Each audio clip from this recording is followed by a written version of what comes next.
നമസ്കാരം, ഉച്ചവാർത്തയിലേക്ക് സ്വാഗതം. ആദ്യം തലക്കെട്ടുകൾ. ശബരിമല സ്വർണ്ണക്കൊള്ളയിൽ എൻ വാസുവിന് സുപ്രീം കോടതിയുടെ രൂക്ഷ വിമർശനം. ദേവസ്വം കമ്മീഷണർ എന്ന സ്ഥാനത്തിരുന്ന് ദൈവത്തെ പോലും കൊള്ളയടിച്ചില്ലേ എന്ന് കോടതി. ജാമ്യ ഹർജി തള്ളി. ശബരിമലയിൽ പഴയ കൊടിമരം മാറ്റി സ്ഥാപിച്ചത് ദേവപ്രശ്നവിധി പ്രകാരമെന്ന ദേവപ്രശ്ന ചാർത്ത് പുറത്ത്. പുനഃപ്രതിഷ്ഠയ്ക്ക് വഴി തുറന്നത് കൊടിമരത്തിന്റെ ജീർണത ദോഷമെന്ന് ദേവപ്രശ്നത്തിൽ കണ്ടതോടെയെന്നും റിപ്പോർട്ട്. തന്ത്രിയെ ഒരു ദിവസത്തെ SIT കസ്റ്റഡിയിൽ വിട്ടു.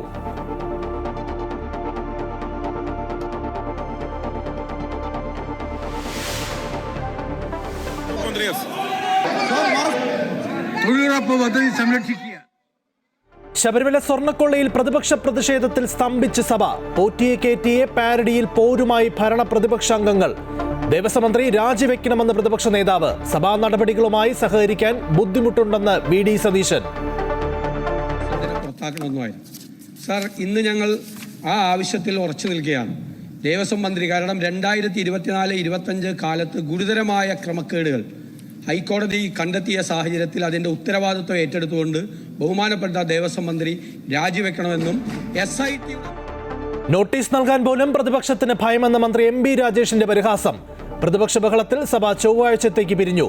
സഭയ്ക്ക് പുറത്ത് മാധ്യമങ്ങളെ കണ്ട് ഭരണപക്ഷ MLA-മാർ. അടുത്ത 5 വർഷം പ്രതിപക്ഷത്തിരിക്കാനുള്ള റിഹേഴ്സൽ എന്ന് VD സതീശൻ.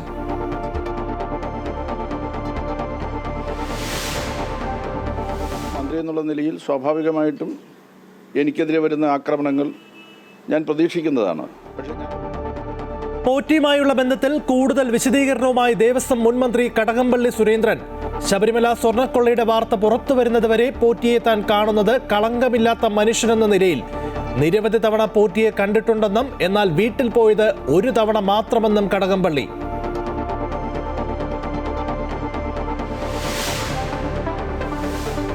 നിയമസഭാ തെരഞ്ഞെടുപ്പിനുള്ള ഉഭയകക്ഷി ചർച്ചകൾ തുടങ്ങി UDF. കൂടുതൽ സീറ്റുകൾ ആവശ്യപ്പെട്ട് കോൺഗ്രസിനെ സമ്മർദ്ദത്തിലാക്കേണ്ടെന്ന നിലപാടിൽ ലീഗും കേരള കോൺഗ്രസും.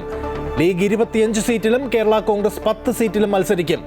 സീറ്റുകൾ വച്ചുമാറാനുള്ള നീക്കം സജീവം. ലീഗിന്റെ തിരുവമ്പാടി, ഗുരുവായൂർ സീറ്റുകളും കേരള കോൺഗ്രസിന്റെ ഏറ്റുമാനൂർ, ഇടുക്കി സീറ്റുകളും ചർച്ചയിൽ.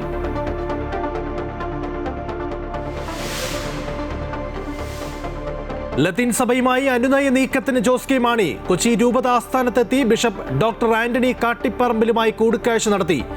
LDF-നൊപ്പം നിൽക്കുമെന്ന തീരുമാനം സഭാ നേതൃത്വത്തെ ബോധ്യപ്പെടുത്തി.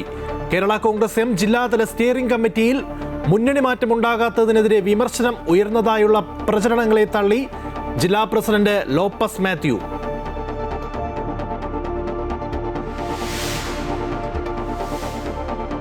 കണ്ണൂരിൽ 1.5 വയസ്സുള്ള മകനെ കടലിൽ എറിഞ്ഞുകൊന്ന കേസിൽ അമ്മ ശരണ്യയ്ക്ക് ജീവപര്യന്തം വിധിച്ച് തളിപ്പറമ്പ് അഡീഷണൽ സെഷൻസ് കോടതി. 1 ലക്ഷം രൂപ പിഴ. തെളിവുകൾ കണ്ടെത്തുന്നതിൽ പോലീസിനും പ്രോസിക്യൂഷനും വീഴ്ച വരുത്തിയെന്നും കോടതി. ശബരിമല സ്വർണ്ണക്കൊള്ള കേസിൽ തിരുവിതാംകൂർ ദേവസ്വം ബോർഡ് മുൻ പ്രസിഡന്റും ദേവസ്വം കമ്മീഷണറുമായിരുന്ന N വാസുവിന്റെ ജാമ്യാപേക്ഷ സുപ്രീം കോടതി തള്ളി. ദേവസ്വം കമ്മീഷണർ എന്ന സുപ്രധാന സ്ഥാനത്തിരുന്ന് ദൈവത്തെ പോലും കൊള്ളയടിച്ചില്ലേ എന്ന് സുപ്രീം കോടതി രൂക്ഷമായി വിമർശിച്ചു. സ്വർണ്ണപ്പാളികൾ വീണ്ടും സ്വർണം പൂശിയത് എന്തിന് എന്നതടക്കമുള്ള ചോദ്യങ്ങളും കോടതി ഉന്നയിച്ചു. ജാമ്യം നിഷേധിച്ച ഹൈക്കോടതി ഉത്തരവിനെതിരെയാണ് N വാസു സുപ്രീം കോടതിയിൽ അപ്പീൽ നൽകിയത്. അന്വേഷണത്തിലെ പ്രധാന നടപടികളും തെളിവ് ശേഖരണവും ഉൾപ്പെടെ പൂർത്തിയായതിനാൽ ഇനി തന്റെ കസ്റ്റഡി അനിവാര്യമല്ലെന്നായിരുന്നു N വാസുവിന്റെ പ്രധാന വാദം. പ്രായവും ആരോഗ്യസ്ഥിതിയും പരിഗണിച്ച് ജാമ്യം നൽകണമെന്ന അപ്പീലാണ് സുപ്രീം കോടതി തള്ളിയത്. ജസ്റ്റിസ് ദീപാങ്കർ ദത്ത് അധ്യക്ഷനായ ബെഞ്ചാണ് അപ്പീൽ തള്ളിയത്. ദൈവത്തെ കൊള്ളയടിച്ചില്ലേ എന്ന് സുപ്രീം കോടതി ചോദിച്ചു. എന്നാൽ കൊള്ള നടക്കുന്ന സമയത്ത് താൻ കമ്മീഷണർ മാത്രമായിരുന്നു എന്നായിരുന്നു വാസുവിന്റെ വാദം. എന്നാൽ കവർച്ച സമയത്ത് ഉത്തരവാദിത്തപ്പെട്ട ചുമതലയിലുള്ള ആൾ ഈ വിധമാണ് പെരുമാറേണ്ടത് എന്ന് കോടതി ചോദിച്ചു. SIT N വാസുവിന്റെ ജാമ്യാപേക്ഷ എതിർത്തല്ലോ എന്ന് ചൂണ്ടിക്കാട്ടിയ കോടതി കേസിൽ കോടതി ഇടപെടുന്നില്ലെന്ന് അറിയിച്ചുകൊണ്ടാണ് ജാമ്യാപേക്ഷ തള്ളിയത്. 72 ദിവസമായി ജയിലിൽ കഴിയുകയാണ് N വാസു. അതേസമയം ജാമ്യത്തിനായി വാസുവിന് കീഴ്ക്കോടതികളെ സമീപിക്കാമെന്നും സുപ്രീം കോടതി അറിയിച്ചു. N വാസുവിനായി സീനിയർ അഭിഭാഷകൻ ഷാജി P ചാലിയാണ് ഹാജരായത്. News desk, Amrita TV.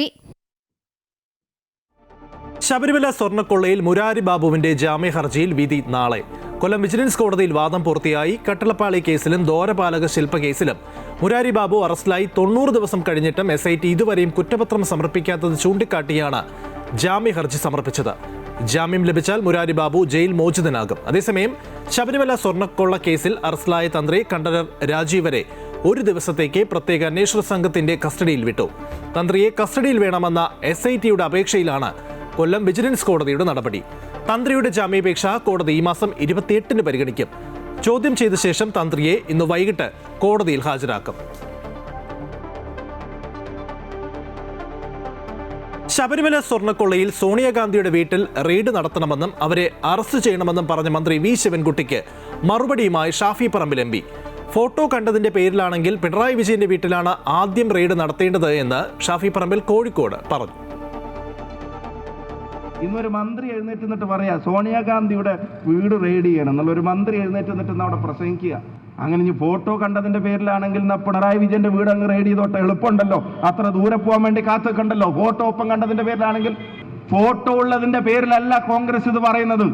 ഈ കൊള്ളയിലെ ഇൻവോൾവ്മെന്റിന്റെ പേരിലാണ്, അതിന്റെ പങ്കാളിത്തത്തിന്റെ പേരിലാണ് മുൻ മന്ത്രിക്കും ഇപ്പോഴത്തെ ദേവസ്വം മന്ത്രിക്കും ഇതിന് മുമ്പത്തെ ദേവസ്വം ബോർഡ് പ്രസിഡന്റ് ഉൾപ്പെടെയുള്ള ആളുകൾക്കെതിരെ നടപടി എടുക്കണമെന്ന് കോൺഗ്രസ് ഇവിടെ പറയുന്നത്, UDF ഇവിടെ പറയുന്നത്. ശബരിമല സ്വർണ്ണക്കൊള്ളയുടെ വാർത്ത പുറത്തു വരുന്നതുവരെ പോറ്റിയെ താൻ കാണുന്നത് കളങ്കമില്ലാത്ത മനുഷ്യനെന്ന നിലയിലെന്ന് ദേവസ്വം മുൻ മന്ത്രി കടകംപള്ളി സുരേന്ദ്രൻ. നിരവധി തവണ പോറ്റിയെ കണ്ടിട്ടുണ്ട് എന്നും എന്നാൽ വീട്ടിൽ പോയത് ഒരു തവണ മാത്രമെന്നും അദ്ദേഹം പറഞ്ഞു.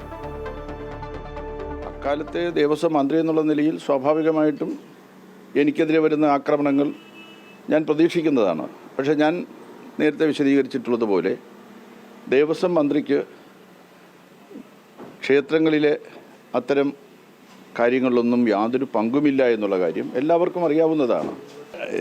ഞാൻ സ്വകാര്യമായിട്ട് പോയിട്ടുള്ളതല്ല, രഹസ്യമായിട്ട് പോയിട്ടുള്ളതല്ല. ഞാൻ മന്ത്രി എന്നുള്ള നിലയിൽ മന്ത്രി സഞ്ചരിക്കുന്ന വാഹനത്തിൽ എൻ്റെ ഗൺമാനോടൊപ്പം പോയിട്ടുള്ളതാണ്. എനിക്ക് ആ സന്ദർഭത്തിൽ 3 ഗൺമാന്മാരുണ്ടായിരുന്നു. ഞാൻ 3 പേരോടും ചോദിച്ചു, ഈ ഒരു പ്രാവശ്യം ഒന്നിലധികം പ്രാവശ്യം യഥാർത്ഥത്തിൽ പോയിട്ടുണ്ടെങ്കിൽ പോയിട്ടെന്ന് പറയാൻ എനിക്കെന്ത് മടി? ശബരിമല സ്വർണ്ണക്കൊള്ളയിൽ നിയമസഭ സ്തംഭിപ്പിച്ച പ്രതിപക്ഷം പ്ലക്കാർഡും ബാനറുമായി നടുത്തളത്തിലിറങ്ങി പ്രതിഷേധിച്ചു. ദേവസ്വം മന്ത്രിയുടെ രാജി ആവശ്യപ്പെട്ട പ്രതിപക്ഷം അടിയന്തര പ്രമേയത്തിന് നോട്ടീസ് നൽകാതെ വിഷയം നേരിട്ട് അവതരിപ്പിച്ചു. ചർച്ചയിൽ നിന്നും ഒളിച്ചോടുന്നത് ഭീരുത്വമെന്ന് ഭരണപക്ഷവും വിമർശിച്ചു. സോണിയാഗാന്ധിയെ അറസ്റ്റ് ചെയ്യണമെന്ന് മന്ത്രി വി ശിവൻകുട്ടി ആവശ്യപ്പെട്ടു. സ്വർണം കട്ടത് ആരപ്പ എന്ന പാരഡി ഗാനം പരസ്പരം പാടി ഭരണ പ്രതിപക്ഷ രംഗം. ചരമോപചാരത്തിന് ശേഷം നടപടിക്രമങ്ങളിലേക്ക് കടന്നപ്പോൾ തന്നെ പ്ലക്കാർഡുകൾ ഉയർത്തി പ്രതിഷേധവുമായി പ്രതിപക്ഷം രംഗത്തു വന്നു. അടിയന്തര പ്രമേയത്തിന് നോട്ടീസ് നൽകാതെ ദേവസ്വം മന്ത്രിയുടെ രാജി ഉൾപ്പെടെ വിഷയം നേരിട്ടുന്നയിക്കുകയായിരുന്നു പ്രതിപക്ഷം. എന്നാൽ റൂൾ 50 പ്രകാരം നോട്ടീസ് നൽകാമെന്ന് സ്പീക്കർ ആവശ്യപ്പെട്ടെങ്കിലും പ്രതിപക്ഷം തയ്യാറായില്ല. 2024-25 കാലത്ത് ഗുരുതരമായ ക്രമക്കേടുകൾ ഹൈക്കോടതി കണ്ടെത്തിയ സാഹചര്യത്തിൽ അതിൻ്റെ ഉത്തരവാദിത്വം ഏറ്റെടുത്തുകൊണ്ട് ബഹുമാനപ്പെട്ട ദേവസ്വം മന്ത്രി രാജിവെക്കണമെന്നും SITയുടെ മീതെ മുഖ്യമന്ത്രിയുടെ ഓഫീസിന്മേലുള്ള സമ്മർദ്ദം അവസാനിപ്പിക്കണം എന്നാവശ്യപ്പെട്ടുകൊണ്ട് ഞങ്ങൾ സമരത്തിലാണ് എന്ന വിവരം ഞങ്ങൾ അങ്ങയെ അറിയിക്കുന്നു. സാർ, ഞങ്ങൾക്ക് സഭാ നടപടികളുമായി ഞങ്ങൾക്ക് സഹകരിക്കാൻ ബുദ്ധിമുട്ടുണ്ട്. പിന്നെ കണ്ടത് സഭാതലം പ്രക്ഷുബ്ധമാവുന്ന രംഗങ്ങൾ. പ്രതിപക്ഷം നടുത്തളത്തിലിറങ്ങി പ്രതിഷേധിച്ചു. രൂക്ഷമായ വാക്പോരായി. ഞാൻ ഈ സഭയുടെ ശ്രദ്ധയിൽ കൊണ്ടുവരാൻ ശ്രമിക്കുന്നത് തൊഴിലുറപ്പ് പദ്ധതി സംരക്ഷിക്കുക. സഭയിൽ ചർച്ചയ്ക്ക് തയ്യാറാകാത്ത പ്രതിപക്ഷത്തിന്റെ ഭീരുത്വമാണ് വെളിവാകുന്നതെന്ന് ഭരണപക്ഷം തിരിച്ചടിച്ചു. പോറ്റിയെ കയറ്റിയത് ആരെന്ന് അടൂർ പ്രകാശിനോട് ചോദിക്കണമെന്ന് മന്ത്രി MP രാജേഷ്. അടിയന്തര പ്രമേയ നോട്ടീസ് കൊണ്ടുവന്നാൽ ചർച്ച ചെയ്യുമെന്ന ഭയമാണ്. ആ ചർച്ച ഒഴിവാക്കാൻ വേണ്ടിയാണ് വെള്ളിലേക്ക് ഇറക്കിയിട്ടുള്ളത്, പ്ലക്കാർഡുമായിട്ട് നാടകത്തിന് ഇറക്കിയിട്ടുള്ളത്. ഇത് ഈ നാട് മുഴുവൻ കാണും. ആത്മവിശ്വാസവും ധൈര്യവും ഉണ്ടെങ്കിൽ റൂൾ 50 പ്രകാരം ചർച്ചയ്ക്ക് തയ്യാറാവുകയല്ലേ ചെയ്യേണ്ടത്? സ്വർണം കട്ടത് ആരപ്പ പാരഡി ഗാനം പരസ്പര ആരോപണ പ്രത്യാരോപണങ്ങളുമായി ഇരുപക്ഷവും പാടി. സ്വർണം കട്ടത് ആരപ്പ, കോൺഗ്രസ് ആണ് അയ്യപ്പ. ആരപ്പ പ്രതിപക്ഷത്തിന് സഭ നടക്കാതിരിക്കണമെന്നാണ് ആവശ്യമെന്നും നാളത്തെ നടപടിക്രമങ്ങൾ മാറ്റിവെച്ച് സഭ പിരിയണമെന്നും മുഖ്യമന്ത്രി ആവശ്യപ്പെട്ടു. തുടർന്ന് സഭ ചൊവ്വാഴ്ചത്തേക്ക് പിരിഞ്ഞതായി സ്പീക്കർ അറിയിച്ചു. പിന്നെ കണ്ടത് നാടകീയ രംഗങ്ങൾ. പ്രതിപക്ഷത്തിന് ഭീരുത്വമെന്നാരോപിച്ച് ഭരണപക്ഷാംഗങ്ങൾ മുദ്രാവാക്യങ്ങളുമായി പുറത്തേക്കിറങ്ങി.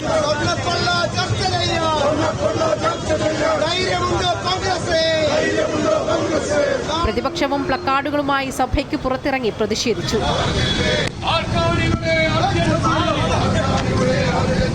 അമൃത ന്യൂസ്, തിരുവനന്തപുരം. UDF-ൽ ഉഭയകക്ഷി ചർച്ചകൾ ആരംഭിച്ചു. കൂടുതൽ സീറ്റുകൾ ആവശ്യപ്പെട്ട് കോൺഗ്രസിനെ സമ്മർദ്ദത്തിലാക്കേണ്ട എന്നാണ് മുസ്ലിം ലീഗിന്റെയും കേരള കോൺഗ്രസിന്റെയും തീരുമാനം. ലീഗ് 25 സീറ്റിലും കേരള കോൺഗ്രസ് 10 സീറ്റിലും മത്സരിക്കും. അതേസമയം സീറ്റുകൾ വച്ചുമാറണമെന്ന ആവശ്യം ചർച്ചകളിൽ സജീവമാണ്. ലീഗിന്റെ തിരുവമ്പാടി, ഗുരുവായൂർ സീറ്റുകളും കേരള കോൺഗ്രസിന്റെ ഏറ്റുമാനൂർ, ഇടുക്കി സീറ്റുകളും ചർച്ചയിലുണ്ട്. കൂടുതൽ വിവരങ്ങളുമായി അൻഫിലിറ്റ് ഡിസൂസ ചേരുകയാണ്. അൻഫിലിറ്റ്, ഈ ഉഭയകക്ഷി ചർച്ചകൾ ആരംഭിച്ചു. ഏറെ പ്രധാനം ഈ മുന്നണിക്കുള്ളിൽ ഒരു അസ്വാരസ്യം ഉണ്ടാകേണ്ട എന്ന നിലപാടാണോ ഇപ്പോൾ മുസ്ലിം ലീഗും അതോടൊപ്പം തന്നെ കേരള കോൺഗ്രസും എടുത്തിരിക്കുന്നത്? തീർച്ചയായും ലിജിൻ, അത് തന്നെയാണ്. കാരണം ഈ 2026 എന്ന് പറയുന്നത് UDF-നെ സംബന്ധിച്ച് അതീവ നിർണായകമാണ്. ആ നിർണായകമായ ഒരു തെരഞ്ഞെടുപ്പിനെ നേരിടുമ്പോൾ ടീം UDF എന്ന രീതിയിൽ ഒറ്റക്കെട്ടായി പോകണം. പക്ഷേ അതേസമയം സീറ്റ് ചർച്ചകൾ ആരംഭിച്ചപ്പോൾ ഇന്നലെയാണ് സീറ്റ് ചർച്ചകളൊക്കെ ആരംഭിച്ചത്. മുസ്ലിം ലീഗുമായും RSPയുമായും CMPയുമായാണ് പ്രാഥമിക ഘട്ടത്തിൽ സീറ്റ് ചർച്ച നടന്നത്. കേരള കോൺഗ്രസുമായി ഔദ്യോഗികമായ ഒരു ചർച്ച നടന്നിട്ടില്ല. അതിന് വരും ദിവസങ്ങളിലെ ആ ചർച്ച നടക്കുകയുള്ളൂ. പക്ഷേ ഏറെക്കുറെ ധാരണയിൽ എത്തി നിൽക്കുന്നത് ഈ കേരള കോൺഗ്രസും അതോടൊപ്പം തന്നെ മുസ്ലിം ലീഗുമാണ് സീറ്റുകൾ കൂടുതൽ വേണമെന്നൊരു ആവശ്യം ആ പാർട്ടിക്കുള്ളിലുള്ളത്. അതേസമയം അങ്ങനെ ഒരു ആവശ്യം ഒരു പാർട്ടി കോൺഗ്രസ് ഉപയോഗിച്ച് ചർച്ചയെ കോൺഗ്രസിനോട് പറയുമെങ്കിലും അതിനുള്ള അർഹത തങ്ങൾക്കുണ്ട് എന്ന് മാത്രമേ പറയുകയുള്ളൂ. അതായത് ഒരു സീറ്റോ 2 സീറ്റോ കൂടുതലായി കോൺഗ്രസ് നൽകിയാൽ അത് സ്വീകരിക്കും. എന്നാൽ അതൊരു തന്ത്രമായോ അല്ലെങ്കിൽ സമ്മർദ്ദമായോ പിടിവാശിയിലോ നിൽക്കില്ല. കാരണം അങ്ങനെ പിടിവാശി നിൽക്കേണ്ട ഒരു സമയമല്ല. അങ്ങനെ പിടിവാശിയിൽ സീറ്റിന് വേണ്ടി മത്സരിച്ച് പിടിവാശിയിൽ നിന്ന് കോൺഗ്രസ് തൽക്കാലം സമ്മർദ്ദത്തിലാക്കേണ്ട. കാരണം ജയിക്കാനുള്ളൊരു സാഹചര്യം നിലവിലുണ്ട് തദ്ദേശ തെരഞ്ഞെടുപ്പിനൊക്കെ ശേഷം. അതുകൊണ്ട് ഇനി കൂടുതൽ ഭിന്നതകളിലേക്കോ സീറ്റ് ചർച്ചകളും പെട്ട അസ്വാരസ്യങ്ങളിലേക്കോ കടക്കേണ്ടതില്ല ഘടകകക്ഷികൾ എന്നാണ് ഏറ്റവും പ്രധാന ഘടകകക്ഷികളായിരിക്കുന്ന ലീഗും കേരള കോൺഗ്രസും തീരുമാനിച്ചിരിക്കുന്നത്. കഴിഞ്ഞ തവണ ഇവർ എന്താണോ മത്സരിച്ചത് അതേ സീറ്റുകളിൽ, അതേ എണ്ണം സീറ്റുകളിൽ തവണ മത്സരിക്കും. അങ്ങനെയെങ്കിൽ മുസ്ലിം ലീഗ് 26 or 27 സീറ്റുകളിൽ മത്സരിക്കാനുള്ള സാധ്യതയിലേക്കാണ് വരുന്നത്. ചിലപ്പോൾ 25 സീറ്റുകളിലായിരിക്കും ലീഗ് മത്സരിക്കുക. കേരള കോൺഗ്രസ് 10 സീറ്റുകൾ, അവർ ഒരു സീറ്റ് അർഹതയുണ്ടെന്ന് ആവശ്യപ്പെടുമെങ്കിൽ 10 സീറ്റിലായിരിക്കും മത്സരിക്കുക. അതേസമയം സീറ്റുകൾ മറ്റുമാറണമെന്ന ചർച്ച വളരെ സജീവമായി തന്നെയുണ്ട്. പ്രത്യേകിച്ച് ലീഗ് ഗുരുവായൂരും തിരുവമ്പാടിയും ഒക്കെ ലീഗിൻ്റെ സ്ഥിരം സീറ്റാണ്. പക്ഷേ കഴിഞ്ഞ തവണയൊക്കെ അവിടെ ലീഗ് പരാജയപ്പെട്ട സീറ്റാണ്. അവിടെ കോൺഗ്രസിന് നൽകണം. കോൺഗ്രസ് ആവശ്യപ്പെട്ടാൽ നൽകാൻ ലീഗ് തയ്യാറാണ്. പകരം മറ്റ് സീറ്റുകൾക്ക് ലീഗിന് പ്രാധാന്യമുള്ള ജയിക്കാൻ സാധ്യതയുള്ള സീറ്റുകളിലേക്ക് കടക്കാനാണ് ആഗ്രഹിക്കുന്നത്. അത്തരം ചർച്ചകളിലേക്ക് നടന്നിട്ടുണ്ട്. കേരള കോൺഗ്രസിന്റെ ചങ്ങനാശ്ശേരി, ഇടുക്കി, ഏറ്റുമാനൂർ സീറ്റുകളൊക്കെ തന്നെ കോൺഗ്രസ് നേരത്തെ കണ്ണുവച്ചിരിക്കുകയാണ്. പക്ഷേ അത്തരം സീറ്റുകൾ കൊടുക്കില്ല എന്ന നിലപാടിലാണ് കേരള കോൺഗ്രസും. എന്തായാലും ഉഭയകക്ഷി ചർച്ചകൾ സമാധാനപരമായി തന്നെ പ്രാഥമിക ഘട്ടം പിരിഞ്ഞിരിക്കുന്നത്. ലിജിൻ, ശരി. എന്തായാലും നിയമസഭാ തെരഞ്ഞെടുപ്പിന് മുന്നോടിയായി UDF-ൽ ഉഭയകക്ഷി ചർച്ചകൾ ആരംഭിച്ചിട്ടുണ്ട്. എന്തായാലും കോൺഗ്രസിനെ കൂടുതൽ സമ്മർദ്ദത്തിലാക്കേണ്ട എന്നുള്ളതാണ് കേരള കോൺഗ്രസിന്റെയും ലീഗിന്റെയും തീരുമാനം. അൻഫ്ലിറ്റാണ് വിവരങ്ങൾ നൽകിയത്. ഇടവേള. ലത്തീൻ സഭയുമായി അനുനയ നീക്കം നടത്തി ജോസ് കെ മാണി. കൊച്ചി രൂപത ആസ്ഥാനത്തെത്തി ബിഷപ്പ് ഡോക്ടർ ആന്റണി കാട്ടിപ്പറമ്പിലുമായി കൂടിക്കാഴ്ച നടത്തി. എന്നാൽ സന്ദർശനത്തിൽ രാഷ്ട്രീയമില്ല എന്ന് ജോസ് കെ മാണി പ്രതികരിച്ചു. നിയമസഭാ തെരഞ്ഞെടുപ്പ് അടുത്തിരിക്കുന്ന സാഹചര്യത്തിലാണ് ജോസ് കെ മാണി കൊച്ചി രൂപത ആസ്ഥാനത്തെത്തി ബിഷപ്പുമായി കൂടിക്കാഴ്ച നടത്തിയത്. 1 മണിക്കൂറോളം കൂടിക്കാഴ്ച നീണ്ടു. പ്രഭാത ഭക്ഷണം കൂടി കഴിച്ചാണ് ജോസ് കെ മാണി മടങ്ങിയത്. JB കോശി കമ്മീഷൻ റിപ്പോർട്ട്, ഭിന്നശേഷി അധ്യാപക നിയമനം, വന്യജീവി ആക്രമണം തുടങ്ങിയ വിഷയങ്ങളിലാണ് ക്രൈസ്തവ സഭകൾ ആശങ്കകൾ അറിയിച്ചിരിക്കുന്നത്. ഈ വിഷയങ്ങളെല്ലാം ഇന്ന് ചർച്ചയായെന്നാണ് സൂചന. എന്നാൽ രാഷ്ട്രീയം ചർച്ചയായിട്ടില്ലെന്ന് ജോസ് കെ മാണി പ്രതികരിച്ചു. ഇവിടെ ഞാൻ വന്നത് പ്രധാനമായും പിതാവിൻ്റെ സ്ഥാനാരോപണവുമായി ബന്ധപ്പെട്ട് എനിക്ക് വരാൻ പറ്റിയില്ല. അതുകൊണ്ട് ഒരു സ്വകാര്യ വിസിറ്റ് എന്ന് മാത്രമേ ഉള്ളൂ. അല്ലാതെ അതിൻ്റെ അപ്പുറത്തൊന്നുമില്ല. എല്ലാ സ്ഥലങ്ങളിലും ഇപ്പോൾ ഈ പറഞ്ഞ പോലെ പോകും, കാണും. അതുമായിട്ട് അതോ ഈ പറഞ്ഞ രാഷ്ട്രീയമായി ബന്ധപ്പെടുത്തേണ്ട ഒരു കാര്യമില്ല. ഞാൻ ഈ പറഞ്ഞ മധ്യ കേരള യാത്രയിൽ ഞാനായിരിക്കും അതിനകത്ത് ക്യാപ്റ്റനായിട്ട് അല്ലെങ്കിൽ അത് ലീഡ് ചെയ്ത് പോകുന്നത്. കേരള കോൺഗ്രസ് എം UDF-ലേക്ക് പോകുന്നുവെന്ന തരത്തിലുള്ള വാർത്തകൾക്ക് പിന്നാലെ അതിന് സഭകൾ സമ്മർദ്ദം ചെലുത്തുന്നുവെന്ന അഭ്യൂഹങ്ങളും പുറത്തുവന്നിരുന്നു. എന്നാൽ LDF പക്ഷത്ത് ഉറച്ചു നിൽക്കുന്നുവെന്നായിരുന്നു ജോസ് കെ മാണിയുടെ നിലപാട്. LDF വിടാത്തതിന്റെ കാരണങ്ങൾ ബോധ്യപ്പെടുത്താനും സർക്കാരുമായി സഭയ്ക്കുള്ള അതൃപ്തി നീക്കാനും ജോസ് കെ മാണി ശ്രമിക്കുന്നുവെന്നാണ് സൂചന. അതേസമയം രാഷ്ട്രീയ ചർച്ചകൾ നടന്നിട്ടില്ലെന്ന് ബിഷപ്പ് പ്രതികരിച്ചു. അദ്ദേഹത്തിന് എനിക്കും സമയം കിട്ടിയില്ല ഒരുമിച്ച് കാണാനായിട്ടുള്ള, എൻ്റെ കോൺസെൻട്രേഷനുമായിട്ട് ബന്ധപ്പെട്ട് വരാൻ ശ്രമിച്ചു. അപ്പോൾ ഞാനിവിടെ എബ്രോഡായിരുന്നു, ഔട്ട് ഓഫ് സ്റ്റേഷനായിരുന്നു. അപ്പോൾ അതുകൊണ്ട് ഇപ്പോൾ ജസ്റ്റ് ഒരു വിസിറ്റ് നടത്തി, അത്രേ ഉള്ളൂ. രാഷ്ട്രീയമായിട്ടുള്ള ഒരു കാര്യം ഞങ്ങൾ സംസാരിച്ചില്ല. മധ്യ കേരളത്തിൽ സഭാ വോട്ടുകൾ കേരള കോൺഗ്രസ് എമ്മിന് നിർണായകമാണ്. തെരഞ്ഞെടുപ്പിന് മുന്നോടിയായുള്ള തിരക്കിട്ട ചർച്ചകളാണ് പുരോഗമിക്കുന്നത്. അമൃത ന്യൂസ്, കൊച്ചി. CPM കൊല്ലം ജില്ലാ കമ്മിറ്റി അംഗം മുസ്ലിം ലീഗിലേക്ക്. അഞ്ചൽ സ്വദേശിയായ സുജ ചന്ദ്രബാബുവാണ് CPM-ന്റെ കൊല്ലം ജില്ലാ കമ്മിറ്റി സ്ഥാനം രാജിവെച്ച് മുസ്ലിം ലീഗിൽ അംഗമായത്. 3 തവണ അഞ്ചൽ ഗ്രാമപഞ്ചായത്ത് പ്രസിഡന്റ്, 1 തവണ Anchal block panchayat standing committee chairperson, AIDWA മുൻ കൊല്ലം ജില്ലാ സെക്രട്ടറി, സംസ്ഥാന കമ്മിറ്റി അംഗം എന്നീ നിലകളിൽ പ്രവർത്തിച്ചിട്ടുണ്ട്. മുസ്ലിം ലീഗ് സംസ്ഥാന പ്രസിഡന്റ് പാണക്കാട് സയ്യിദ് സാദിഖ് അലി ശിഹാബ് തങ്ങൾ മെമ്പർഷിപ്പ് നൽകി പാർട്ടിയിലേക്ക് സ്വീകരിച്ചു. PV അൻവർ ബേപ്പൂരിൽ മത്സരിക്കുമെന്ന അഭ്യൂഹത്തിൽ പ്രതികരിച്ച് മന്ത്രി PA മുഹമ്മദ് റിയാസ് വോട്ടർ പട്ടികയിൽ പേരുള്ള ആർക്ക് വേണമെങ്കിലും മത്സരിക്കാമെന്നും ആര് സ്ഥാനാർത്ഥിയായാലും ബേപ്പൂരിൽ 2021 ഉയർന്ന ഭൂരിപക്ഷത്തിൽ LDF വിജയിക്കുമെന്നും മന്ത്രി കോഴിക്കോട് പറഞ്ഞു. നിലവിൽ സ്ഥാനാർത്ഥികളെ തീരുമാനിച്ചിട്ടില്ല എന്നും കോഴിക്കോട് 13 സീറ്റും LDF നേടുമെന്നും അദ്ദേഹം വ്യക്തമാക്കി. ആർക്ക് വേണമെങ്കിലും വോട്ടർ പട്ടികയിൽ പേരുള്ള ആർക്ക് വേണമെങ്കിലും മത്സരിക്കുക, അതിലൊന്നൊരു പ്രശ്നമുള്ള കാര്യമില്ല. ബേപ്പൂർ നിയോജക മണ്ഡലത്തിൽ ഞങ്ങൾ LDFനെ സംബന്ധിച്ചിടത്തോളം സ്ഥാനാർത്ഥിയെ തീരുമാനിച്ചിട്ടില്ല. ഇവിടെ ആര് LDFൻ്റെ സ്ഥാനാർത്ഥി ആയാലും 2021 കൂടുതൽ ഭൂരിപക്ഷം നേടി ജനാധിപത്യത്തിൽ തെരഞ്ഞെടുപ്പിൽ ആരെങ്കിലും മത്സരിക്കുമെന്നുള്ളതിൻ്റെ ഭാഗമായി നമ്മളതിലൊരു അഭിപ്രായം, അത് ആ മുന്നണിയാണല്ലോ തീരുമാനിക്കേണ്ടത്. UDF മുന്നണി തീരുമാനിക്കേണ്ട കാര്യമാണ്. LDFനെ സംബന്ധിച്ചിടത്തോളം ഇപ്പോൾ സ്ഥാനാർത്ഥി ചർച്ചയൊന്നും തുടങ്ങിയിട്ടില്ല. കേരള കോൺഗ്രസ് എം ജില്ലാതല സ്റ്റിയറിംഗ് കമ്മിറ്റിയിൽ മുന്നണി മാറ്റം ഉണ്ടാകാത്തതിനെതിരെ വിമർശനം ഉയർന്നതായുള്ള പ്രചരണങ്ങളെ തള്ളി ജില്ലാ പ്രസിഡന്റ് പ്രൊഫസർ ലോപ്പസ് മാത്യു. LDFന്റെ മധ്യമേഖലാ ജാഥ, നിയമസഭാ തെരഞ്ഞെടുപ്പ് മുന്നൊരുക്കം തുടങ്ങിയ വിഷയങ്ങളിൽ മാത്രമാണ് ചർച്ചകൾ നടന്നിട്ടുള്ളത്. കേരള കോൺഗ്രസ് എമ്മിനെയും ഇടതുമുന്നണിയെയും ദുർബലപ്പെടുത്താനുള്ള ശ്രമങ്ങളാണ് പാർട്ടിക്കെതിരെ നടത്തുന്ന പ്രചരണങ്ങളും വാർത്തകളുമെന്നും ലോപ്പസ് മാത്യു പറഞ്ഞു. കേരള കോൺഗ്രസ് എം LDF വിടാതിരുന്നതിനെതിരെ ഇന്നലെ നടന്ന കോട്ടയം ജില്ലാ സ്റ്റിയറിംഗ് കമ്മിറ്റിയിൽ വിമർശനം ഉയർന്നതായി ഇന്നും വാർത്തകൾ പുറത്തുവന്നതിനെ തുടർന്നാണ് വിശദീകരണവുമായി ജില്ലാ പ്രസിഡന്റ് രംഗത്തെത്തിയത്.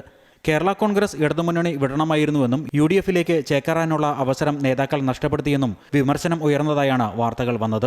എന്നാൽ അത്തരം ചർച്ചകളൊന്നും ഉണ്ടായിട്ടില്ലെന്നും ജോസ് കെ മാണി ക്യാപ്റ്റനായുള്ള LDF മധ്യമേഖലാ ജാഥയുടെയും നിയമസഭാ തെരഞ്ഞെടുപ്പിന്റെയും മുന്നൊരുക്കങ്ങൾ സംബന്ധിച്ചും KM മാണിയുടെ ജന്മദിനമായ ജനുവരി 30 കാരുണ്യ ദിനമായി ആചരിക്കുന്നത് സംബന്ധിച്ച് മാത്രമാണ് ചർച്ചകൾ ഉണ്ടായിട്ടുള്ളതെന്നും ജില്ലാ പ്രസിഡന്റ് പ്രൊഫസർ ലോപ്പസ് മാത്യു പറഞ്ഞു. കേരള കോൺഗ്രസും ഇടതുപക്ഷ മുന്നണി വിട്ട് UDFിൽ ചേക്കേറണമെന്ന ചർച്ച ഇന്നലെ കോട്ടയത്ത് സ്റ്റിയറിംഗ് കമ്മിറ്റി ഉണ്ടായി എന്ന് പറയുന്ന വാർത്ത പച്ച നുണയാണ്. അങ്ങനെ ഒരു ചർച്ച ഇവിടെ ഉണ്ടായിട്ടില്ല. ചർച്ച ഉണ്ടായത് ശ്രീമാൻ ജോസ് കെ മാണി നയിക്കുന്ന മധ്യമേഖലാ ജാഥ വിജയിപ്പിക്കുക സംബന്ധിച്ച് മാത്രമാണ്. അങ്ങനെ നടന്ന കാര്യത്തിൽ നേരെ വിപരീതമായി മുന്നണി മാറ്റ ചർച്ച ഉണ്ടായി എന്ന് പറയുന്ന വാർത്തകൾ അടിസ്ഥാനരഹിതവും സത്യവിരുദ്ധവുമാണ്. ഇതിന് ഘടകവിരുദ്ധമായി വീണ്ടും മുന്നണി മാറ്റ ചർച്ചകളുമായി വരുന്ന ചില ദുഷ്ട ലാക്കോടെ ചെയ്യുന്ന കാര്യമാണ്. അത് പാർട്ടിയെയും ഇടതുപക്ഷ മുന്നണിയെയും അതിൻ്റെ ശേഷി കുറയ്ക്കാനുള്ള നടപടിയായിട്ടാണ് കാണേണ്ടി വരുന്നത്. കേരള കോൺഗ്രസ് എമ്മിനെതിരെ തുടർച്ചയായി അടിസ്ഥാനരഹിതമായ പ്രചരണങ്ങൾ ഉയർത്തിക്കൊണ്ടുവരുന്നത് പാർട്ടിയെയും മുന്നണിയെയും ദുർബലപ്പെടുത്താനുള്ള നീക്കങ്ങളുടെ ഭാഗമാണെന്നും അദ്ദേഹം പറഞ്ഞു. അതേസമയം കഴിഞ്ഞ നാളുകളിൽ ഉണ്ടായ മുന്നണിമാറ്റ വിവാദം പാർട്ടിക്ക് പ്രതിസന്ധി ഉണ്ടാക്കിയെന്നും ചില മാധ്യമങ്ങളാണ് അത്തരം നീക്കങ്ങൾക്ക് പിന്നിലെന്നും ഇന്നലെ ചേർന്ന സ്റ്റിയറിംഗ് കമ്മിറ്റി വിലയിരുത്തി. അതോടൊപ്പം തദ്ദേശ തെരഞ്ഞെടുപ്പിൽ കേരള കോൺഗ്രസും വിജയം പ്രതീക്ഷിച്ചിരുന്ന ചില സ്ഥലങ്ങളിൽ LDFിലെ ചില ഘടകകക്ഷികളുടെ വോട്ട് കുറഞ്ഞതായും ഇതുമൂലം കേരള കോൺഗ്രസ് എം സ്ഥാനാർത്ഥികൾ പരാജയപ്പെട്ടുവെന്നും യോഗം വിലയിരുത്തി. അമൃത ന്യൂസ്, കോട്ടയം. നായർ ഈഴവ ഐക്യം കേരളത്തിലെ സാമൂഹ്യ രംഗത്തുണ്ടായ അസംബന്ധമെന്ന് KPMS സംസ്ഥാന ജനറൽ സെക്രട്ടറി പുന്നല ശ്രീകുമാർ. നായർ ഈഴവ ഐക്യം പുതുമയുള്ള കാര്യമല്ല, മുൻപ് ഉണ്ടാവുകയും തകരുകയും ചെയ്തിട്ടുണ്ട്. ഇപ്പോൾ ഈ ഐക്യം എന്തെങ്കിലും സാമൂഹ്യ ചലനം ഉണ്ടാക്കുമെന്ന് കരുതുന്നില്ല. പാർശ്വവൽക്കരിക്കപ്പെട്ട ഹിന്ദു സമൂഹത്തിൽപ്പെട്ടവർക്ക് ഈ ഐക്യം കൊണ്ട് ഒരു പ്രയോജനവും ഉണ്ടാകില്ല എന്നും പുന്നല ശ്രീകുമാർ പറഞ്ഞു.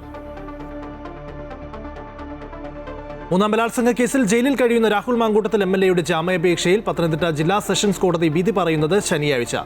ഇരുവിഭാഗത്തിന്റെയും വാദം കേട്ട ശേഷമാണ് വിധി പറയാൻ മാറ്റിയത്. കേസ് രാഷ്ട്രീയ ലക്ഷ്യം വെച്ചിട്ടുള്ളതാണെന്നും മറ്റൊരു കേസിൽ പ്രതിയുടെ അറസ്റ്റ് ഹൈക്കോടതിയെ തടഞ്ഞിട്ടുണ്ട് എന്നും പ്രതിഭാഗം വാദിച്ചു. കണ്ണൂരിൽ 1.5 വയസ്സുകാരനെ കടലിൽ എറിഞ്ഞുകൊന്ന കേസിൽ അമ്മ ശരണ്യയ്ക്ക് ജീവപര്യന്തം 1 ലക്ഷം രൂപയും കോടതി വിധിച്ചു. തളിപ്പറമ്പ് അഡീഷണൽ സെഷൻസ് കോടതിയാണ് വിധി പറഞ്ഞത്. ശരണ്യയും ആൺ സുഹൃത്തും ഒന്നിച്ച് താമസിക്കാനാണ് കുഞ്ഞിനെ കൊന്നത് എന്നാണ് കേസ്. 2020 ഫെബ്രുവരി 17 ശരണ്യ 1.5 വയസ്സുകാരനായ മകൻ വിയാനെ തയ്യൽ കടൽ തീരത്തെ പാറയിൽ എറിഞ്ഞു കൊലപ്പെടുത്തിയത്. നാട്ടുകാരും പോലീസും നടത്തിയ തെരച്ചിലിനൊടുവിൽ ശരണ്യയുടെ വീട്ടിൽ നിന്നും 50 മീറ്റർ അകലെയുള്ള കടൽ ഭിത്തിയിൽ മൃതദേഹം കണ്ടെത്തുകയായിരുന്നു. 2020 ഫെബ്രുവരി 17 ശരണ്യ 1.5 വയസ്സുകാരനായ മകൻ വിയാനെ തയ്യൽ കടൽ തീരത്തെ പാറയിൽ എറിഞ്ഞു കൊലപ്പെടുത്തിയത്. നാട്ടുകാരും പോലീസും നടത്തിയ തെരച്ചിലിനൊടുവിൽ ശരണ്യയുടെ വീട്ടിൽ നിന്നും 50 മീറ്റർ അകലെയുള്ള കടൽ ഭിത്തിയിൽ മൃതദേഹം കണ്ടെത്തുകയായിരുന്നു. സംഭവത്തിൽ കുട്ടിയുടെ അച്ഛൻ പ്രണവിനെതിരെ ശരണയുടെ ബന്ധു പോലീസിൽ പരാതി നൽകി. ശരണയ്ക്കെതിരെ പ്രണവും പോലീസിനെ സമീപിച്ചു. ഇതോടെ ഇരുവരെയും കസ്റ്റഡിയിലെടുത്ത പോലീസ് ചോദ്യം ചെയ്യലിനൊടുവിലാണ് ശരണയാണ് കൊലയാളിയെന്ന് കണ്ടെത്തിയത്. കാമുകനൊപ്പം ജീവിക്കാൻ വേണ്ടിയാണ് മകനെ കൊന്നത് എന്നാണ് ശരണ പറഞ്ഞത്. കേസിൽ ശരണയ്ക്ക് ജീവപര്യന്തം ശിക്ഷയാണ് ഇപ്പോൾ കോടതി വിധിച്ചത്. രണ്ടാം പ്രതിയും ശരണയുടെ കാമുകനുമായിരുന്ന നിതിനെ തെളിവുകളുടെ അഭാവത്തിൽ കോടതി വെറുതെ വിട്ടിരുന്നു. ഗൂഢാലോചന, കുറ്റകൃത്യം ചെയ്യാനുള്ള സഹായം, പ്രേരണ എന്നീ കുറ്റാരോപണങ്ങൾ തെളിയിക്കാനായില്ല എന്ന് കോടതി കണ്ടെത്തി. ഇക്കാര്യത്തിൽ പ്രോസിക്യൂഷനും പോലീസിനും വീഴ്ച പറ്റിയെന്നും കോടതി നിരീക്ഷിച്ചു. Taliparamba additional sessions judge KN പ്രശാന്താണ് ശിക്ഷ വിധിച്ചത്. ദൃക്സാക്ഷികളില്ലാത്ത കേസിൽ സാഹചര്യ തെളിവുകൾ ഉപയോഗിച്ചാണ് കേസ് തെളിയിച്ചത്. എന്നാൽ രണ്ടാം പ്രതി നിതിനെതിരെ തെളിവുകൾ സ്വീകരിക്കാൻ പോലീസിനായില്ല എന്നും കോടതി വിലയിരുത്തുന്നുണ്ട്. നേരത്തെ ശിക്ഷയെക്കുറിച്ച് എന്തെങ്കിലും പറയാനുണ്ടോ എന്ന് ശരണയോട് കോടതി ചോദിച്ചപ്പോൾ 27 വയസ്സ് മാത്രമേ ആയുള്ളൂവെന്നും സഹായിക്കാൻ ആരുമില്ല എന്നും മാനസിക പിരിമുറുക്കം ഉൾപ്പെടെയുള്ള അസുഖങ്ങൾ ഉണ്ട് എന്നും കോടതി ദയ കാണിക്കണമെന്നും ശരണ പറഞ്ഞിരുന്നു. അതേസമയം സമൂഹ മനസാക്ഷിക്ക് തന്നെ ഏറ്റ ആഘാതം എന്നായിരുന്നു കോടതിയുടെ വിലയിരുത്തൽ. News desk Amrita news. കൊച്ചിയിലെ ജ്വല്ലറിയിൽ പെപ്പർ സ്പ്രേ പ്രയോഗിച്ച് കവർച്ച നടത്തുന്ന CCTV ദൃശ്യങ്ങൾ പുറത്ത്. സ്ഥാപനത്തിലെ ജീവനക്കാരിക്ക് നേരെയാണ് പെപ്പർ സ്പ്രേ പ്രയോഗിച്ചത്. ആഭരണവുമായി കടന്നു കളഞ്ഞയാളെ നാട്ടുകാർ പിടികൂടി പോലീസിന് കൈമാറിയിരുന്നു. സ്കൂട്ടറിലെത്തിയ 2 അംഗ സംഘത്തിൽ ഒരാൾ ജ്വല്ലറിയിൽ കയറി അവിടെയുണ്ടായിരുന്ന സ്ത്രീയുടെ മുഖത്ത് സ്പ്രേ അടിക്കുകയായിരുന്നു. ഡമ്മിയായി പ്രദർശിപ്പിച്ച ആഭരണവുമായിട്ടാണ് ഇയാൾ കടന്നുകളയാൻ ശ്രമിച്ചത്.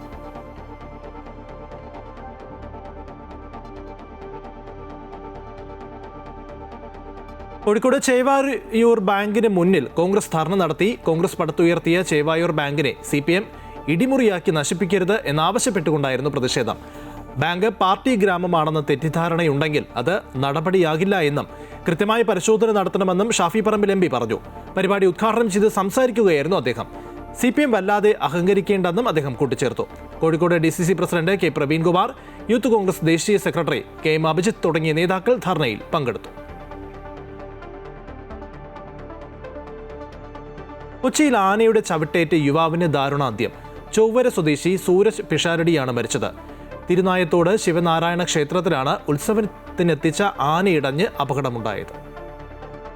നെടുമ്പാശ്ശേരി തിരുനായത്തോട് ശിവനാരായണ ക്ഷേത്രത്തിൽ ഇന്നലെയാണ് തിടമ്പേറ്റിയ കൊമ്പൻ ഇടഞ്ഞോടിയത്.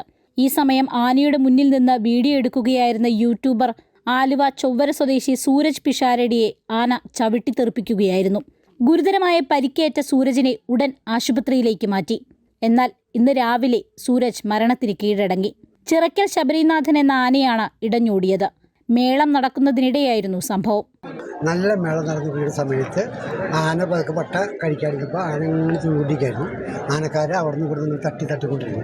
ഇത് ഇനി എന്താണെന്ന് അറിയില്ല. ആന 2 കൈയും പൊക്കി ഫ്രണ്ടിലേക്ക് ചാടി നേരെ പോയില്ല, സൈഡ് തിരിഞ്ഞു പോയി. അവിടെ ഇരുന്ന ആൾക്കാർ ഓടി. ഇതൊക്കെ ഒരാളുടെ കൈമ കുമ്പിക്കണി തട്ടി അങ്ങനെ വീണു. ശബരിനാഥനൊപ്പം മറ്റൊരാനയും ഓടിയെങ്കിലും ആരെയും ആക്രമിച്ചില്ല. ആകെ 16 പേർക്കാണ് സംഭവത്തിൽ പരിക്കേറ്റത്. എല്ലാവരും ആശുപത്രിയിൽ ചികിത്സ തേടി. അമൃത ന്യൂസ്, കൊച്ചി. ഒരിടവേളയ്ക്ക് ശേഷം മണിപ്പൂരിൽ വീണ്ടും സംഘർഷം. ചുരാൻപൂർ ജില്ലയിലെ മെയ്തി വംശജനായ യുവാവ് വെടിയേറ്റ് മരിച്ചു. കുക്കി ഭൂരിപക്ഷ പ്രദേശത്താണ് കൊലപാതകം നടന്നത്. കാങ്ചിങ് ഖുനൌ സ്വദേശിയായ മയാങ് ലാംബം ആണ് കൊല്ലപ്പെട്ടത്. കഴിഞ്ഞ 1 മാസമായി ചുരാൻപൂർ ജില്ലയിലെ നാദ്ജാങ് ഗ്രാമത്തിലാണ് ഇയാളും കുടുംബവും താമസിക്കുന്നത്. നേപ്പാളിൽ ജോലി ചെയ്തിരുന്ന ഇദ്ദേഹം അടുത്തിടെയാണ് നാട്ടിലെത്തിയത്. ഇന്നലെ രാത്രി 7 മണിയോടെ സായുധരായ ഒരു സംഘം എത്തി ഇയാളെ വെടിവെച്ച് വീഴ്ത്തുകയായിരുന്നു. കൊല്ലപ്പെടുന്നതിന് തൊട്ടു മുൻപുള്ള 1 മിനിറ്റും 12 സെക്കൻഡ് ദൈർഘ്യവുമുള്ള ദൃശ്യങ്ങളും പ്രചരിക്കുന്നുണ്ട്. സിഖ് വിരുദ്ധ കലാപ കേസിൽ കോൺഗ്രസ് നേതാവ് സജ്ജൻ കുമാറിനെ വെറുതെ വിട്ടു. ഡൽഹിയിലെ റോസ് അവന്യൂ കോടതിയാണ് വെറുതെ വിട്ടത്. നേരത്തെ ഹൈക്കോടതി സജ്ജൻ കുമാറിനെ ജീവപര്യന്തം ശിക്ഷിച്ചിരുന്നു. 1984 സിഖ് വിരുദ്ധ കലാപത്തിനിടെ സരസ്വതി വിഹാറിൽ 2 പേർ കൊല്ലപ്പെട്ട സംഭവത്തിലാണ് സജ്ജൻ കുമാറിനെ നേരത്തെ ജീവപര്യന്തം ശിക്ഷയ്ക്ക് വിധിച്ചത്. കേരളത്തിലെ പുതിയ അതിവേഗ റെയിൽവേ പാത പ്രധാനമന്ത്രി നാളെ പ്രഖ്യാപിക്കും. പദ്ധതിയുടെ DPR തയ്യാറാക്കാൻ റെയിൽവേ മന്ത്രാലയം ഡൽഹി മെട്രോ റെയിൽ കോർപ്പറേഷനെ ചുമതലപ്പെടുത്തി. DMRC മുഖ്യ ഉപദേഷ്ടാവ് E. ശ്രീധരന്റെ നേതൃത്വത്തിലാണ് പ്രവർത്തനം. DMRCയുടെ ഓഫീസ് ഉടൻ പൊന്നാനിയിൽ തുടങ്ങും. നിലവിലെ സിൽവർ ലൈൻ പൂർണ്ണമായും തള്ളിയാണ് റെയിൽവേയുടെ പുതിയ പാത. തിരുവനന്തപുരം മുതൽ കണ്ണൂർ വരെ 430 കിലോമീറ്റർ ദൂരമുള്ള പാതയിലൂടെ 200 കിലോമീറ്റർ സ്പീഡിൽ സഞ്ചരിക്കാവുന്ന പാതയാണ് നിർമ്മിക്കുന്നത്. 9 മാസത്തിനകം DPR തയ്യാറാക്കും. ഗ്രീൻലാൻഡിനെ ചൊല്ലി എതിർപ്പ് പ്രകടിപ്പിച്ചതിനെ തുടർന്ന് യൂറോപ്യൻ രാജ്യങ്ങൾക്കെതിരെ ഇറക്കുമതി തീരുവ ചുമത്താനുള്ള നീക്കം പിൻവലിച്ച് US പ്രസിഡന്റ് ഡൊണാൾഡ് ട്രംപ്. ഗ്രീൻലാൻഡിന്റെ ഭാവി സംബന്ധിച്ച് നാറ്റോയുമായി ധാരണയിലെത്തിയതിനെ തുടർന്നാണ് ഫെബ്രുവരി 1 മുതൽ താരിഫ് ഏർപ്പെടുത്താനുള്ള തീരുമാനം ട്രംപ് പിൻവലിച്ചത്. ഈ ധാരണ അമേരിക്കയ്ക്കും നാറ്റോ രാജ്യങ്ങൾക്കും ഗുണകരമാകുമെന്ന് അദ്ദേഹം പറഞ്ഞു. ഗ്രീൻലാൻഡിന്റെ ഉടമസ്ഥാവകാശത്തെക്കുറിച്ചുള്ള ചർച്ചകൾ തുടരുമെന്നും vice president JD Vance, state secretary Marco Rubio എന്നിവർ ചർച്ചകൾക്ക് നേതൃത്വം നൽകുമെന്നും ട്രംപ് അറിയിച്ചു. സമൂഹമാധ്യമ പ്ലാറ്റ്ഫോമായ ദ ട്രൂത്തിലൂടെയാണ് ട്രംപ് നിലപാട് വ്യക്തമാക്കിയത്. അതേസമയം ഇന്ത്യയുമായി നല്ല വ്യാപാര കരാർ വൈകാതെ ഉണ്ടാകുമെന്ന് US പ്രസിഡന്റ് ഡൊണാൾഡ് ട്രംപ്. ഇതിനായുള്ള ചർച്ചകൾ നന്നായി നടക്കുന്നുണ്ടെന്നും ട്രംപ് വ്യക്തമാക്കി. നരേന്ദ്രമോദി മികച്ച നേതാവും അടുത്ത സുഹൃത്തുമാണ്. മോദിയോട് ഏറെ ബഹുമാനമുണ്ട്. ഇന്ത്യ പാക് യുദ്ധം നിർത്തിയത് താനെന്നും ദാവോസിലും ട്രംപ് ആവർത്തിച്ചു.